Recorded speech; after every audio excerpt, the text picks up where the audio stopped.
সত্য অসত্য অনেক কিছু আছে, এর মধ্যে সত্যের সন্ধান পাওয়া যায়। সব মিলিয়ে আজকে আমরা গোটা পৃথিবীতে একটা অশান্ত পরিস্থিতিতে আছি। আর এই অশান্তির অনুমান আপনারা এর থেকে করতে পারবেন। এই মাত্র কদিন আগে দেখলাম উত্তরপ্রদেশের আমরুহাতে একটা মহিলাকে ফাঁসি দেওয়ার সিদ্ধান্ত হয়েছে আদালতের রায়ে। মথুরার জেলে তাকে ফাঁসি দেওয়া হবে। সেই মেয়ের অপরাধ কি জানেন? উনি ডবল এমএ, কিন্তু ক্লাস 6 পড়ুয়া একটা ছেলের সাথে অবৈধ সম্পর্ক হয়েছিল। এই সম্পর্ক পরিবারের লোকেরা মেনে নেননি, তাই তিনি এক রাত্রিতে পরিবারের 7 জন মানুষকে খুন করে দিয়েছেন। এই বিরলের মধ্যে বিরলতম ঘটনা। তাই মাননীয় আদালত এই মহিলার ফাঁসির রায় দিয়েছে এবং ভারতবর্ষের ইতিহাসে স্বাধীনতার পরে এই প্রথম কোন মহিলার ফাঁসি দেওয়া হবে। চিন্তা করে, নিজের মা বাবা, নিজের 2 ভাই, তাদের 2 স্ত্রী, 6 আর মাত্র 9 মাসের একজন প্রাতুষ পুত্র, এই টোটাল 7 জন মানুষকে একই রাত্রে গলার নড়ি কেটে খুন করেছে ওই মহিলা। আজকে দেখেন আমরা কোথায় দাঁড়িয়েছি। সুতরাং এই পরিস্থিতিতে আমাদের করণীয় কি? আসুন আমি পবিত্র কোরআনে আমাদের নবী করিম সাল্লাল্লাহু আলাইহি সাল্লামের এক বৈশিষ্ট্য, তো এই আয়াত আমি তিলাওয়াত করেছি সূরা নূরের 52 নম্বর আয়াত। আল্লাহ সুবহানাহু ওয়া তাআলা এই আয়াতে একেবারে সংক্ষিপ্ত করে আমাদেরকে জীবন চলার নুসখা, প্রেসক্রিপশন দিয়েছেন। যদি আমরা এই প্রেসক্রিপশন অনুযায়ী আমাদের জীবন চালাতে পারি, তাহলে ইনশাআল্লাহ দুনিয়ার সব কামিয়াবি, সব সফলতা, সব কৃতকার্যতা আমাদের পায়ে এসে চুম্বন দিতে বাধ্য হবে ইনশাআল্লাহ। একবার বলেন ইনশাআল্লাহ। কারণ কোরআনে কারীমের চাইতে বিশুদ্ধ কোনো গ্রন্থ, বিশুদ্ধ কোনো পথ আর সঠিক এবং সরল আর ন্যায়ের কোনো পথ আর দুনিয়ার কেউ দেখাতে পারবে না। তো মহান আল্লাহ রাব্বুল আলামিন ঘোষণা দিতেছেন, ومن يطع الله ورسوله ويخشى الله ويتقه فأولئك هم الفائزون। যারা আল্লাহ সুবহানাহু ওয়া তাআলাকে ভয় করে, আল্লাহ সুবহানাহু ওয়া তাআলার আনুগত্য করে, গোলামি করে, আর নবী মুহাম্মদ মুস্তাফা সাল্লাল্লাহু আলাইহি ওয়াসাল্লাম মানবতার দিশারি, সত্যের দিশারি, মানব মুক্তির অগ্রদূত, বিশ্ব শান্তির অগ্রদূত, আপনার নামদার সাইয়্যিদুল কাউনাইন হুজুরে পুরুর হযরত রাসূল করিম সাল্লাল্লাহু আলাইহি ওয়াসাল্লামের সুন্নতকে নিজের জীবনের আইডিয়াল বানিয়ে নেয়। ওয়ায়াশাল্লাহ, আর আল্লাহর জাতের প্রতি, আযাবের প্রতি বিদর থাকে, ভয় থাকে। ওয়ায়াত্তাকি, আল্লাহকে ভয় করে চলে। কোন পথে আমি চলবো না জানি, সেই কাজ করে যদি আমার আল্লাহ নারাজ হয়ে যান, তো আল্লাহকে ভয় করে, আযাবকে ভয় করে, আল্লাহর হুকুম মেনে চলে, নবীর হুকুম মেনে চলে, বস এই 4টি কাজ দ্বারা করবে। পবিত্র কোরআনের স্পষ্ট ঘোষণা, ফাউলাইকা হুমুল ফাইজুন, এই সমস্ত বান্দারাই অবশ্যই কৃতকার্য, সফলকাম। একবার বলেন সুবহানাল্লাহ। আমি সংক্ষিপ্তভাবে তার তাফসীর পেশ করতে চাই। মুফাসসিরিনে কেরাম, বিশেষত তাফসীর ইবনে জারীর বা ইবনে কাসীরের মধ্যে এই আয়াতের প্রতিটি কথার উল্লেখ করা আছে। আর তাফসীরের কুতুবিতে এখানে একটা ঘটনা উল্লেখ করা আছে যে একদিন হযরত ওমর ইবনে খাত্তাব রাদিয়াল্লাহু আনহু দেখলেন যে মসজিদে নামাজের পরে রোমের অধিবাসী এক গ্রামীণ লোক এসে কালিমা পড়ে মুসলমান হচ্ছে, আশহাদু আল্লা ইলাহা ইল্লাল্লাহ ওয়া আশহাদু আন্না মুহাম্মাদুর রাসূলুল্লাহ। হযরত ওমর জিজ্ঞাসা করলেন, ভাই তুমি ইসলাম কবুল করলে? তো যে হ্যাঁ। জিজ্ঞাসা করলেন কেন? বললো যে আমাদের দেশে একটা জেলখানায় এক মুসলমান জেলবন্দী লোক ছিল, তার মুখে আমি এই আয়াতটা তিলাওয়াত শুনলাম। শুনে সঙ্গে সঙ্গে আমার মনে এলো, আমি আসমানি গ্রন্থ তাওরাত, জবুর, ইনজিল পড়েছি, কোন কিতাবে এত সংক্ষেপে অথচ পরিপূর্ণ কথা একই জায়গায় বলা হয়নি, বরং ছড়িয়ে ছিটিয়ে যা বলা হয়েছে সব যেন এই আয়াত, একটি আয়াতের ভিতরে আল্লাহ তাআলা ঢুকিয়ে দিলেন। তাই আমার মনে এলো, এই এক আয়াতের ভিতরে সমস্ত কিতাবের মফহুম বা সারাংশ ভাবার্থ, অর্থাৎ মানুষের মুক্তির পথ এবং পাথেও বাতলে দেওয়া হয়েছে। আর এই আয়াত যে কোরআনে রয়েছে সেই কোরআন সত্য, সেই নবী সত্য, সেই ধর্ম সত্য, তাই আমি নিজে থেকে ইসলাম কবুল করে নিলাম। এই আয়াতটা তিলাওয়াত করে শোনালো হযরত ওমর রাদিয়াল্লাহু আনহু। তার মুখে এই আয়াত শুনে সঙ্গে সঙ্গে বলে উঠলেন, কালা রাসূলুল্লাহ সাল্লাল্লাহু আলাইহি ওয়াসাল্লাম উতিতু জাওয়ামিউল কালিম। আল্লাহ নবী বলেছিলেন যে আমাকে জাওয়ামিউল কালিম, অর্থাৎ এক কথায় অগণিত কথা ঢুকিয়ে দেওয়ার মতো শক্তি দিয়ে পৃথিবীতে দিয়েছেন। এই এক আয়াতের ভিতরে পুরো জীবনের আমরা ডেসক্রিপশন পেয়েছি। আসুন মুফাসসিররা যা বলেন তা থেকে শুধু নির্যাসটা বলবো। আমার হাতে সময় একেবারে নাই, ইচ্ছা ছিল একটু দীর্ঘ সময় আজকে থাকবো। মাহতারাম হযরত মাওলানা হুসাইন আহমদ সাহেবকে বলেছিলাম, কিন্তু হঠাৎ একটা ইমার্জেন্সি মিটিং পড়ে গেছে মাদ্রাসায়। চাচ্ছিলাম না এসে যদি হয়, কিন্তু উনি নারাজ হবেন, মানলেন না। বললাম তো শুধু আসবো আর চলে যাবো, আর একটা মোলাকাত। তো এই সময় আমার মনে পড়লো এই আয়াতটা আপনাদের সামনে শুনিয়ে যায়, যে আয়াতটাতেও জাওয়ামিউল কালিম সিফাতের বহিঃপ্রকাশ করেছে। আল্লাহ রাব্বুল আলামিন বলছেন ওয়ামাই ইউতিইল্লাহ, যে আল্লাহর হুকুম মেনে চলবে, আনুগত্য করবে। তাফসীরের মধ্যে লেখা আছে ওয়ামাই ইউতিইল্লাহ ফিল ফারাইদ, যে ফরজ সমূহ আল্লাহ মেনে চলবে, অর্থাৎ আল্লাহর কোনো ফরজ হুকুম কোনোদিন ছাড়বে না। নিষিদ্ধ ফরজ হলো হারাম, আর নির্দেশাত্মক ফরজ হলো ফরজ। ও আল্লাহর কোনো ফরজ হুকুম ছাড়বে না, আর আল্লাহর কোনো হারাম করা কাজ করবে না। বস এক নম্বর আমল। ও রাসূলুহু, আর আল্লাহ রাসূলের আনুগত্য করবে।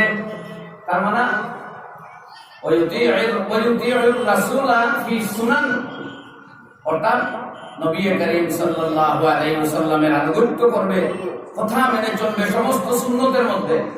নবী করিম সাল্লাল্লাহু আলাইহি ওয়াসাল্লাম যেভাবে জীবন পদ্ধতি, যে জিন্দেগির নমুনা, যে জীবনের চিত্র আমাদের সামনে এঁকে গেছেন, তুলে ধরে গেছেন, যে জীবন রেখে গেছেন এবং সারা দুনিয়ার পুস্তকের পাতায় লিপিবদ্ধ আছে সিরত গ্রন্থ সমূহে, আল্লাহ নবী সেই চরিত্র যার জীবনের কোনো অংশ গোপন থাকেনি, সব কিতাবের মধ্যে লিপিবদ্ধ রয়েছে। তো তার জীবনকে নবীজির সুন্নতের কায়দায় গড়ে তুলবে। এই সুন্নত বলতে মনে রাখবেন গোটা জীবন পদ্ধতি নবীজির রয়েছে। শুধু জোহরের আগের সুন্নত রোজা 12 রাকাত, আর মিসওয়াক সুন্নত, মৌ সুন্নত, বিবাহ সুন্নত তেমনটাই শুধু নয়, এগুলোও সুন্নত। আর গোটা জীবন পদ্ধতি যেটা নামদার হযরত নবী করিম সাল্লাল্লাহু আলাইহি ওয়াসাল্লাম লিখেছেন, সেইটাকে সুধার্য করে চলবে। নবীজির সুন্নত সমূহের একটি হলো উত্তম চরিত্র গড়ে তোলা। উত্তম চরিত্রের অন্যতম উপায় হলো এই জিহ্বা, এই জবান থেকে মানুষের নিন্দা বিদায় দেওয়া, বিগত করা বাদ দেওয়া।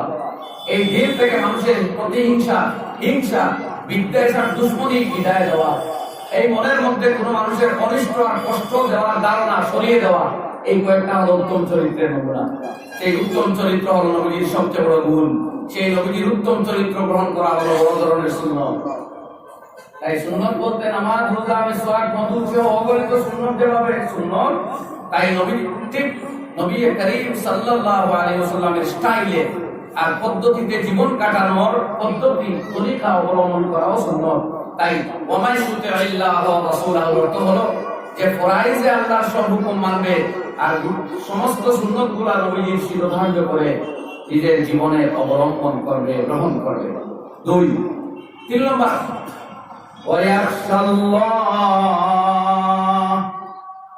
এবং আল্লাহকে ভয় করবে। মুফাসসিরিন লিখতেছেন ওয়ায়াখশাল্লাহ ফীমা মাদা মিন উমরিহি, অর্থাৎ তার জীবনের যে সময়টুকু গিয়েছে, কাটিয়ে দিয়েছে, সে এর মধ্যে যত ভুল, যত পাপ, যত দোষ, যত গুনাহ করেছে, সেই ব্যাপারে আল্লাহর আযাবের ভয়ে ভীত সন্ত্রস্ত হয়ে তওবা করা, মাফ চাওয়া।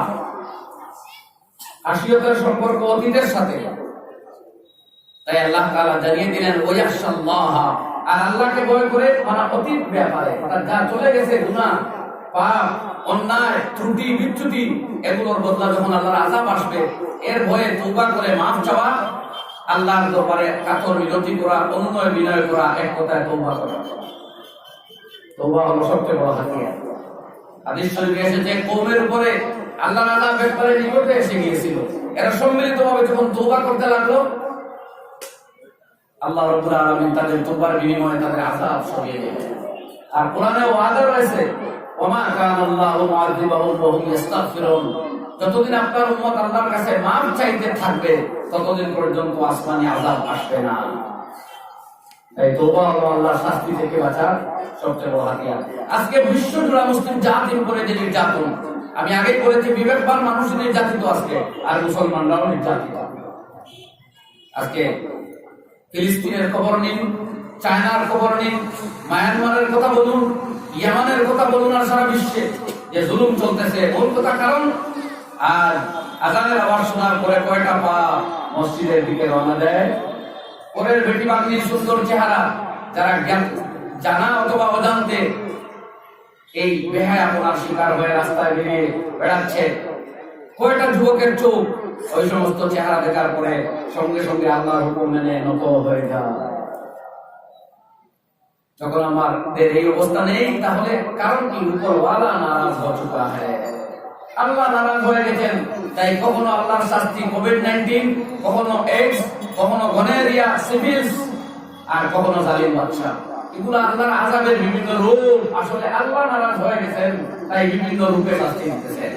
তাই আল্লাহকে রাজি করার পর ইউতিআল্লাহ, আল্লাহর কথা মেনে চলা, নবীজির সুন্নতকে জীবনের আইডিয়াল বানানো, আর আল্লাহর কাছে তওবা করা, শাস্তি ভয় রাখা। তিন লাস্টেরটা ওয়ায়াত্তাকি, আর আল্লাহকে ভয় করে।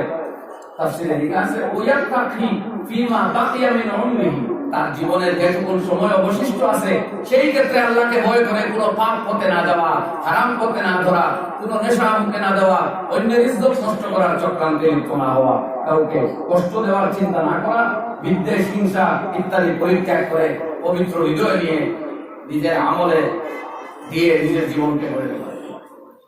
তো ইয়াসাল্লাহর সম্পর্ক অতীত জীবনের সাথে, ওয়ায়াত্তাকির সম্পর্ক ভবিষ্যতের সাথে।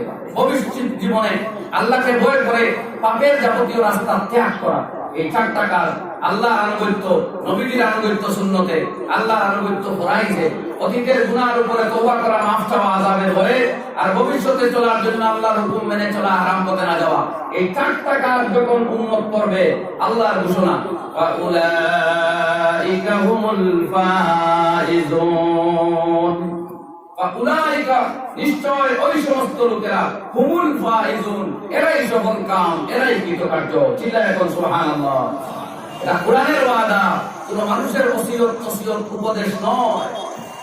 তাই কামিয়াবির জন্য শুধু রাজনৈতিক মঞ্চ গ্রহণ করলে চলবে না। কামিয়াবির জন্য হোটেলে আর কালবাটে দাঁড়িয়ে শুধু বক্তব্য দিলে আর সমালোচনা করলে আর কাউকে নেতা আর কাউকে মন্ত্রী বানালেই চলবে না। জীবিত করতে হবে মসজিদকে, জীবিত করতে হবে নামাজকে, মানতে হবে আল্লাহর হুকুম, মানতে হবে নবীজির সুন্নাত, ত্যাগ করতে হবে আল্লাহর যাবতীয় নাফরমানি আর গুনার পথ, আর করতে হবে আল্লাহর দরবারে তওবা। এই চারটা কাজ আজকের উম্মত যদি করে নেয়, ইনশাআল্লাহ আল্লাহ সুবহানাহু ওয়া তাআলা সারা দুনিয়ার অবস্থা পাল্টায় দিবেন। জোরে বলে ইনশাআল্লাহ। আর এক মিনিট, আমি হাদিস পড়েছিলাম, সেই হাদিসেও এই সমাধান দেওয়া হয়েছে। নবীজি ফরমাইতেছেন মান আমিলা বিসুন্নতি, যে আমার সুন্নত, যে সুন্নতের কথা আগে বললাম, আমার সুন্নতকে যে জীবনে আইডল বানাবে, আমি নবীর জীবনের অনুসরণে তার জীবন গড়ে তুলবে, নারী হোক আর পুরুষ হোক, যুবক হোক আর বৃদ্ধ হোক, আল্লাহ তাআলা তাকে চারটা পুরস্কার দিবেন। আল মুহাব্বাতু ফি কুলুবিল বারারা, আল্লাহ ওয়ালা মানুষের অন্তরে তার মুহাব্বত জাগবে। ওয়াল হায়াদাতু ফি কুলুবিল ফাজারা, আর দুনিয়া যত জালিম, যত অত্যাচারী, এদের অন্তরে আল্লাহ এই সমস্ত বান্দার ভয় ঢুকিয়ে দিবেন, এরা আঙ্গুল তুলতে সাহস করবে না। আর আমাদের অকথ আর মর্যাদা কেন চলে গেল? আমরা নবীর সুন্নতকে প্রতিনিয়ত জলাঞ্জলি দিতেছি। আমাদের মাথার চুল কাটার ডিজাইন, কাপড়ের ডিজাইন, চলার ডিজাইন, দাম্পত্য জীবনের ডিজাইন, আমাদের রসম রিওয়াজ গুলা নবীজির সুন্নত থেকে দূরে চলে এসেছে। তাই আমাদের অস্তিত্ব, পজিশন, সম্মান মানুষের অন্তর থেকে চলে গেছে। তাই আমাদেরকে কেউ তোয়াক্কা করে না। অথচ আল্লাহ সেই ঔষধ জানিয়ে দিতেছেন। আল্লাহ রাসূল সাল্লাল্লাহু আলাইহি ওয়াসাল্লাম নবীর সুন্নতকে আইডিয়াল বানাও, জালিম দুশমনেরা তোমাদেরকে ভয় করতে বাধ্য হবে। তৃতীয় পুরস্কার ওয়াসিকাতু ফিদ-দীন, দ্বীন আর ইসলাম আর মুসলমানের উপরে তাদের অটল অচল থাকা নসিব করে দিবেন আল্লাহ তাআলা। দ্বীন ইসলাম সুন্নতকে আমল করলে গোটা দ্বীনকে আল্লাহ নিজের জীবনে বাস্তবায়িত করার সুযোগ দিবেন। এই মুসলমান আর দ্বীন থেকে বিচ্যুত হবে না, তার জীবন দ্বীনের রঙে রঙিন হবে। ইসলামের কালচার এবং বৈশিষ্ট্য দ্বারা তার জীবন গড়ে উঠবে। আর লাস্ট চতুর্থ কথা ওয়াসসাআতু ফির রিজক, ফাইন্যান্সিয়াল প্রবলেম আল্লাহ দূর করে দিবে, তার রিজকের প্রশস্ততা দিবে, তার অভাব অনটন দারিদ্র আল্লাহ মোচন করে দিবে। সুবহানাল্লাহ।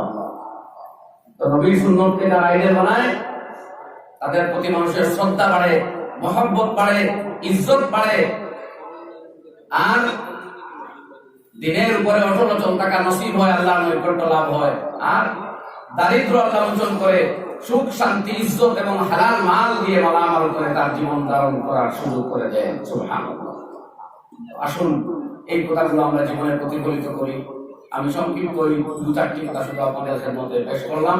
কোরআনে কারিমে সেই আয়াত সামনে রেখে 4টা, আর হাদিসের দৃষ্টিতে আরো 4টা, এই 4টা মিলিয়ে আসলে আগের 4টার ব্যাখ্যা দিতেছে। এই কথাগুলো যদি আমরা সিদ্ধান্ত নিয়ে আজকের জলসা থেকে উঠতে পারি, নিজের জীবনের আইডল চরিত্র হবে মুহাম্মদ রাসূলুল্লাহর চরিত্র সাল্লাল্লাহু আলাইহি ওয়াসাল্লাম। আমি হুকুম মানবো আমার আল্লাহ, আমি তওবা করবো আমার আল্লাহর কাছে, যা করেছি আল্লাহ ভুল মাফ করে দিন। আর আগামী জীবনে সিদ্ধান্ত নিব কোনো হারাম পথে যাব না। ইনশাআল্লাহ দুনিয়ার কোনো শক্তি, কোনো ব্যক্তি, কোনো কেউ নেই যে এই উম্মতের কোনো নোকসান করতে পারবে। হাদিস শরীফে পরিষ্কার এসেছে, লা তাযালু তাইফাতুম মিন উম্মতি আলাল হাক্কি মানসুরিন লা ইয়াদুররুহুম মান খালাফাহুম ওয়ালা মান খাযালাহুম হাত্তা ইয়াতি আমরুল্লাহ। আমার উম্মতের একদল মানুষ, যদিও এর সংখ্যায় কম, কিয়ামত পর্যন্ত সত্যের উপরে অটল থাকবে। দুনিয়ার কোনো দুশমন, কোনো শত্রু এদের অনিষ্ট করতে পারবে না, এদের বঞ্চিত করতে পারবে না, এদের ক্ষতিগ্রস্ত করতে পারবে না। কিয়ামত আসবে, আমরা নবীর সেই সৌভাগ্যবান উম্মতের দলের অন্তর্ভুক্ত হব ইনশাআল্লাহ। বলেন ইনশাআল্লাহ। আল্লাহ তাআলা আমাদের সবাইকে তৌফিক দান করুন। আমিন। ওয়া আখিরু দাওয়ানা আনিল হামদুলিল্লাহি রাব্বিল আলামিন। আসসালামু আলাইকুম।